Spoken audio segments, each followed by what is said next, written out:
The NBA season has ended. Last night's Game 7 Thunder victory.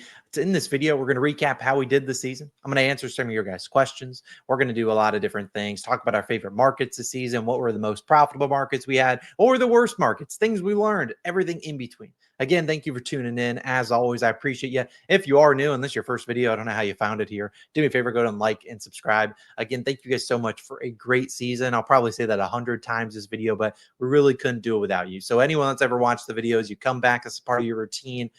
I really do appreciate it. There's a reason, this is the best job on the planet to be able to wake up, give you guys our best bets, and just have fun, sweat them out with you guys, and then do it all over again, day in and day out.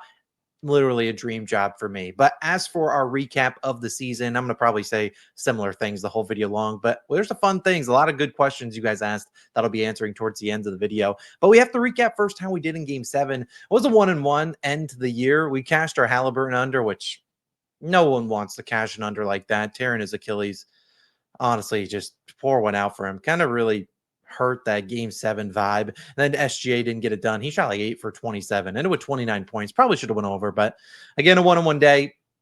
Get Bell soon to Halliburton. Let's turn around the momentum on this video. Halliburton, I know he'll be back, and he'll be back better than ever. Probably not next year, probably the year after. But in terms of the end of the season, and I kind of want to recap how we did over the last few years, because it's been a pretty good run for COS in the NBA. 2022, 40 units, 56 the next year, 33, then 47 this year. So if you're 100 unit better, you're up 177, or you're up 177 units. A $100 better is up about 17 grand. Not too shabby. Now I know there's definitely more work to gain there. I really want to get a 100 unit season under the belt. I'll kind of talk about how I want to attack that going next season, but not bad numbers for 4 straight years. We'll take that. Hopefully we can do it once again next year. Maybe have a career year, go above 60, 70 units. One of the biggest lessons I learned, though, and that's kind of the point of this video, we're going to look at some of the markets that I really like and stuff like that. I think the biggest lesson I learned, though, this season, and this is kind of a weird one, we got to chill post All-Star break. I mean, if I put some numbers up on the screen, February 20th, we were up about 33 units on the season. And within 2 weeks, we were down to about 13, 14 units. So we lost 18, 19 units just in 2 weeks post All-Star break. Legitimately, first day post All-Star break was February 20th. We cashed our one pick on that day because it was like a Hornets and Lakers game that was postponed due to the fires. And we cashed our one pick there, and then it was downhill from there post All-Star break for 2 weeks. I mean, it is good to see that we went from 13.85 March 5th to we're sitting here on June 23rd, up 47 units. Not bad, but we have to figure things out post All-Star break. And a lot of people were calling me fade god. We normally in post All-Star breaks, we have struggled. Now, this year, we technically did struggle, but we were able to bounce back after that. So definitely something to attack next year. Maybe we're really slow out of the break. Maybe we focus on more unders. I mean, if you recall my March 5th video, I was demoralized. Who isn't? When you lose 19 units in 2 weeks post All-Star break, it's always been a time I've struggled in the past few years. I'm like, not this again. We're going to really stink up the joint. And we're able to turn it around, which is great. And what happened is I just started to lean into markets that were profitable for us, markets that had done really well. What it ended up being was more unders. But what I really want to highlight, and I'll pull up these numbers once again, here's our markets this season. I think this is pretty cool for my stats nerds out there like myself. Some of you might be like, oh, so I literally don't care. They might have already clicked off the video. But if you're still here, I really think this is interesting. You can look at the markets that I did best at. Now, points by far is my most bet market. I mean, leaps and bounds. We had nearly 300 point props compared to the rest of the picks, but some prop markets we struggled in. Q1 props, so we'll get on that in a little bit. A turnovers 0-1, whatever. Not what you can do there. Double doubles, triple doubles, not bad. Maybe that's the market we need to look in a little bit more. The list goes on and on and on. Obviously, our best market by far is 3-pointers, which we'll touch on in just 1 second. But overall, 56% win rate, not bad. You can see maybe you use this next year. Maybe like if Austin gives me a Q1 prop, fading the hell out of that thing. But we'll touch on that a little bit more in a second. And that kind of segues me into my what saved our season. And it's a pretty clear answer. Unders saved our season. And I had this up on the record. We were 142 and 73 on unders. 66% win rate. That's not like a 10 sample size, you cash 6. You're like, look, I'm good at unders. We had over 200 unders props this season, and we cashed them at a 66% clip. Let's pat ourselves on the back. Does not get much better than that. And that was heavily carried by our under and threes, 36-9, by far our best market. Now, under in Q1, I have a bone to pick there. I feel like all three of our Q1 props have lost. We're just disgusting fashion. So we'll be cashing an under. That's mark my words. Next year, under in Q1, we're getting that out of the way early. But hey, it was a really good season. Under in points at a 65% clip, under in assists, solid. Under in points plus is about even, and same with points and rebounds. But man, that under in threes and that under in points, two great markets for us. We certainly will take that. We'll try to do that. There's no way we're going to be able to do that next year, but definitely something we want to lean into maybe more next year. Some more unders. I mean, heck, I don't want to. I mean, I don't like watching a game with an under, but when they were that good to us, we got to go with it. I mean, I think, and I'm about to start to answer some questions in just a second, but kind of my frame of how I'm going to attack next season. Probably be slow out of the gates. I have historically struggled maybe the first week of the season. I'm pretty sure almost everyone struggles because guys are getting weird minutes or trying to figure out rotations, stuff like that. I feel like if I'm going to target those guys, I'm probably targeting draft picks because they're trying to start off strong, and maybe guys on new teams. Guys in their normal roles, they typically, it feels like they tend to start off a little bit slow. I feel like our best months normally are end of November, December. Those are like our key months. Normally in January, I need to start betting more unders because that's when you see a lot of blowouts. I've often seen NBA players talk on podcasts where they're like, we're just trying to limp into the All-Star break at that point because the All-Star break's right around Valentine's Day, February 14th, give or take. And like those last like 10, 15 games before that, teams just are some nights, if they're on a back-to-back, you're just getting a half-ass effort. And so I really think in that January and February, we need to hammer some more unders. I'm not worried about maybe March and maybe we just need to hammer unders all season for all I care. But I really do think overs pay a lot more in November and December. Something I do want to highlight is, for our seasonal record, parlays, SGPs, and parlays, we only did about 50 of them, but they're up 6 units. Not a bad ROI on those. I might do a little bit more parlays next season. Maybe not in the postseason. I feel like those lines are super sharp. But in the playoffs or in the regular season, I feel like there's matchups where we really liked guys to make some three-pointers, score some points. They had big games, and we can definitely capitalize a little bit more on that. Even if it's like a quarter unit parlay or maybe some long shots at plus 500. I really think that's the way, in my opinion, you're going to go from a 50-unit season to a 100-unit season. We'll probably do some more long shots next season, so stay tuned for that. But again, I just want to bring up back up that unders record. I mean, hey, that is awesome. We love to see that 36-9 on unders and threes. There's nothing worse than sweating out an under and three. So when it's like a 2.5 and they already got 2, and you're like, and then it misses, man. It's fun. But again, I want to say thank you guys for anyone that's watched the videos this season. I put out a community post yesterday, and there was a ton of love that you guys left on that. I hear some of the comments. Again, you can read them. Again, shout out to you guys for all the love all season long, whether it's in the community post I just posted just last night right at the end of the game, or just in any video. I read the comments. I might not get back to everyone, but I normally go through and read the comments. All the people showing love. Again, you guys are awesome. Like I said, it is a dream job to be able to give out bets for a living. Now, MLB, I've been asked, let's be honest there, and we'll try to figure out to turn around that season.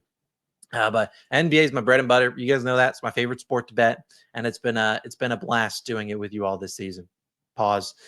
It's been great, though. So, again, all the love, appreciation brings a tear to my eye. I mean, honestly, it really does. I know I have a baby on the way, little baby COS, born in December. So, hey, we still got some more NBA games before I'm a papa. Knock on wood, man. We don't need that baby getting born too early. I hope not. But as long as it's healthy, I guess that's all that matters. But again, thank you guys all for the love and support. Let's answer some questions, though. And I'm probably going to keep saying all the love and support when we answer some questions. But I'll start here. I think I put these in order. I'll start with these questions. And this is a question I get all the time. Take a look at the WNBA. And now someone's asked about NFL props. We'll have some more NFL stuff, obviously, coming the season. I need to have a better NFL season. I need to lock in this summer and really get dialed in on the NFL. Probably do some more long shots there. Our touchdown parlays were something that we're paying like crazy, and I just wasn't tracking them towards the record. That'll be changing this season and stuff like that. WNBA. Let me answer that one. Why do I not bet the WNBA? There's two main answers to that question. The first one is trying to think how I want to put these. The first one, I don't want to bet it because I'm normally burnt out by now. Let's be honest. I've done a daily NBA video, for basketball video, from October, whatever, 18th till more or less beginning of June. Once you get to the finals, it's, every other day, whatever. So doing an NBA video, you kind of get burnt out watching basketball. The thought of just turning on some more WNBA and having to grind through that, I really don't want to do that. I don't. And the second reason, and probably more of a real reason why, is well, you guys should know if you don't pay for the Dub Club, don't pay for the COS All Stars where you get the picks early, and heck, even if you do, most times my NBA props move. I give out a SGA prop in the regular season at 31.5. It gets bumped to 32.5, stuff like that. And those differences add up over the long run. If maybe we have a couple ones end on the hook, 5 of them end on the hook, that could be 10 units swung. In the WNBA, there's not as much people betting it. So the markets are much smaller. And what happens if I give out a pick, you think that thing's not moving? No, it's going to move by 1, if not 2 or 3. And the idea of you guys having a tail at, if I give out a line at 11.5, it's now 13.5. I don't want to deal with that. And so that's why I don't bet the WNBA. I won't do it this season. I don't really want to add on more to my plate. I want to really focus on the MLB, get that season turned around. But that's kind of why I don't bet it. Hopefully that's a good enough reason for you all. Hopefully it makes sense to you. If it doesn't, apologies. Let's start answering some more questions. Now, Josh, I got to shout out Josh. He's always showing love on the videos. Josh, we love you, man. Really appreciate you. And he wanted me to, what was my voice? What do I think about the Durant trade? And I think it segues, and it's a good segue into the second question from Timely Bets. He asked for some dark horse teams that could make a deep run in the playoffs. I'll start with the Durant trade, and then I'll talk about some dark horse teams. The Durant trade. If you missed it yesterday, Durant traded from the Houston Rockets. Well, Durant traded to the Houston Rockets for Jalen Green, Dylan Brooks, and a first round pick and like 700 second round picks. From the Sun side, let's talk about the Sun side first. That team's a shit show. That team is disgusting. They better make some trades. I'd be shocked if the Suns currently, as of recording 10 a.m., 10:53 a.m. Eastern time, if they do not make some more on June 23rd, they don't make some more trades, I'd be shocked. Because running in a lineup with Bradley Beal, Devin Booker, and Jalen Green just sounds like a disaster pass. Now, Bradley Beal, good luck trading him. No one wants his contract, although I hope he gets traded for his sake. Devin Booker, he feels like he was going to be a Sun for life. Yeah, trade him. Now, I don't know if I would want to build around Jalen Green. I don't know. But from their standpoint, I don't know what the hell the Suns are doing. From the Rockets standpoint, there is some sort of, dang, we're giving up on Jalen Green, a guy we drafted, a guy that had been really well in the regular season, but didn't show up in his postseason, debut. Is that going to be a common theme? Does Jalen Green just not have it when the lights are the brightest? I don't know. I guess time will tell. But the Rockets, I feel like this was a win now move, and I don't know if they needed to do that because Amen Thompson is still growing and still figuring out. I don't know, honestly, the fact that the line shifted so much. I don't know if this moves the needle a ton for me for the Houston Rockets. Call me a hater. But Şengün, he's good, but Van Vliet is going to have a bounce back year. He sucked last year. We're losing a big-time defender in Dylan Brooks. Sure, Jabari Smith Jr. will slide into the starting lineup probably. They'll play in the 3. So their starting lineup will be Fred Van Vliet. Who's their shooting guard now? I think about it. Am I missing someone? I don't know. I'm probably missing something. I need to pull up their depth chart. I know we'll have KD starting at the 4. What do they have in here? They've Reed Shepard starting at the shooting guard position. I don't know if I'd want that. But that's who I'm such an idiot. Amen Thompson. We literally just talked about it. So you're probably starting Fred, Amen Thompson, Jabari, Kevin Durant, and Şengün. It's a good lineup. I don't know if I love it, though. I just don't. How often has Kevin Durant been traded to a team and it turned out good? Not very often. He signed with the Warriors. Sure, they were OP already. So I don't know about that. But in terms of, I still think they'll be really good. But I don't know if it moves the needle a ton. And I kind of feel bad that they gave up on Jalen Green after one bad postseason. Like if Jalen Green played well in the postseason, they're probably not making this move. But the fact he sucked, I get it. I get why they did it. They're trying to win now. They got Şengün in win now mode. And they need Amen Thompson to make a big leap. It probably comes down to Amen Thompson. How good is he next year? How good is the jump shot? We'll see, but the guy's a beast. In terms of the second question on there, dark horse teams. Now, there's a couple I had listed. The teams that I like in the Eastern Conference. I look heavily at the Magic, and I look at the Pistons. 2 teams that I feel like could make this leap. Now, the Magic are an easy one. They just traded for Desmond Bane. They now have they're a really good defense. We know that. Desmond Bane gives them some elite 3-point shooting, some good playmaking. They can go out there and win. And they're a pesky team. When we think about the East now, Halliburton is probably not going to play the whole year. The Knicks will be healthy. Cavaliers will be healthy, knock on wood. But outside of them, Celtics don't have Tatum. So there's a lot of opportunity out in the East. And I can see the Magic creeping in there. Pistons are a team that are sneaky. The Pistons gave my Knicks a run for their money into Game 6. But I like the Pistons. I think they're going to need to make changes to win the Eastern Conference or close to plus 2,000. I think they have a chance. Now, I'm not saying they do it, but I do like kind of lean the Pistons a little bit. I don't know if I'd bet on them. I'll have to do part of his question, timely bets, was maybe I should parlay together some long shots in every sport. Maybe we'll do that as the NFL season approaches. We'll figure that out. But those are my thoughts there. Answering some more questions. Is it too soon to put in an Moge under? No, it is not. We love Moge, and that's good. A good segue to this question. What was your favorite memory from this season? I love a shout out in the video. Hey, there you go. I don't know how to pronounce your name, but shout out you. Favorite memories. I read this comment, and when I was doing the overlay, I was trying to think of some good memories. You guys got to let me know yours in the comments, and maybe I'm forgetting some. Since I do this every single day, I feel like all the days blend together. When we're on June 23rd, we've been basketball for what, 8-9 months now. A couple I wrote down though. I remember a Booker. We had a Devin Booker 2-unit play against the Timberwolves. That was his over in points. He nearly cashed in the first quarter. I think he scored 20. We needed 26. Moge unders, a good segue to the last one. Moge unders. And I want to put together a list of like COS Hall of Famers. I've actually considered having like a board behind me with all my COS Hall of Famers. I don't know. But Moge unders, those are fun. One of my favorite plays that we cashed this season was let me know if you remember this one. Najee Marshall, an SGP there where we had him for 15 points in his under in threes. And what did he score, like 38 or 40 against the Knicks, but didn't make 2 threes? That was a funny one. I liked our end of the year. We cashed some Ryan Dunn long shots, some TJ McConnell long shots as well. Not great memory. Do you remember our Draymond Green 2+3s bet? He made the first 3 in the game, first basket of the game, and then missed like 6 straight. I probably remember the losers a little bit more. I remember SGA making a 3 in the final 45 seconds for the ladder, stuff like that. Let me know your guys' favorite memories from the season. Whether if they're COS related too. If they're not, cool, you can leave them down below. But especially if they're COS related. I'm probably forgetting something that was iconic. I just don't remember. There's too many days and too many things that go, too many bets. But again, let me know. Let me know what you think. I thought it was a good question. And final question. Same guy. Any baby names in mind? Yes, there's a baby on the way for the COS baby. And I reached out to the people at the Etsy shop for the baby COS little lamb. Julietta. I don't know who the heck that is, but shout out you. I believe that's the person that's in it. Baby names. Sure. If you're this far in the video, 18 minutes. Here's some baby names. Well, first, I need to start with the first and foremost. Me and my wife are not figuring out the gender. We're not finding it out. So we're going to wait till birth, which will be fun. But with that, we need 2 names. We need a male and a female name. Our female name we really like for a girl. We really like the name Shiloh. So Shiloh is currently kind of what we're looking at, not named after Shiloh Sanders. No, but Shiloh, that's the name of our wedding venue. We think it's a really cute girl name. Boy names, though, we need some help. So I'm going to go down below. Let me know your favorite boy names. Saw someone say Bronny. Yeah, sure. Sure, we'll do that.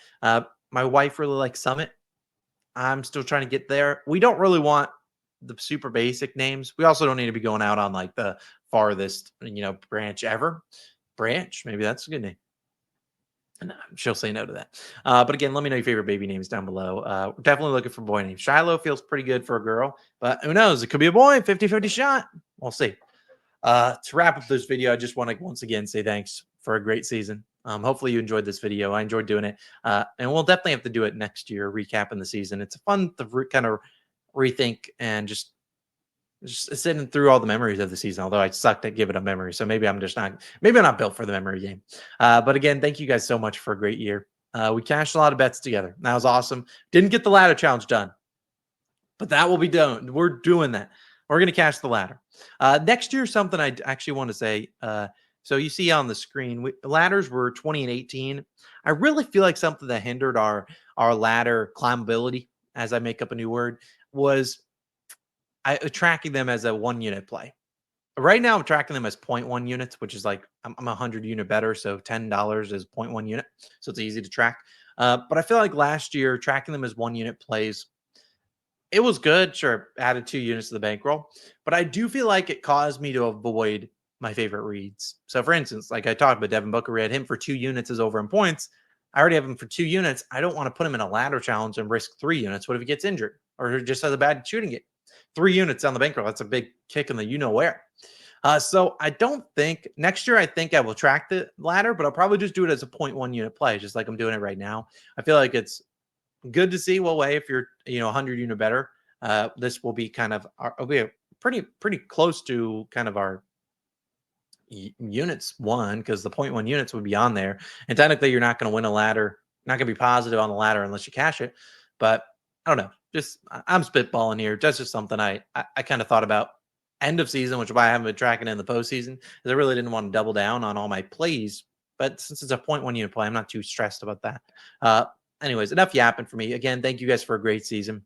Hopefully you stick around for the MLB videos. I know we have been historically bad so far this season. There's no excuse for it. Logan and I have just not been up to par with what we're used to. But I do think that we can turn around the season.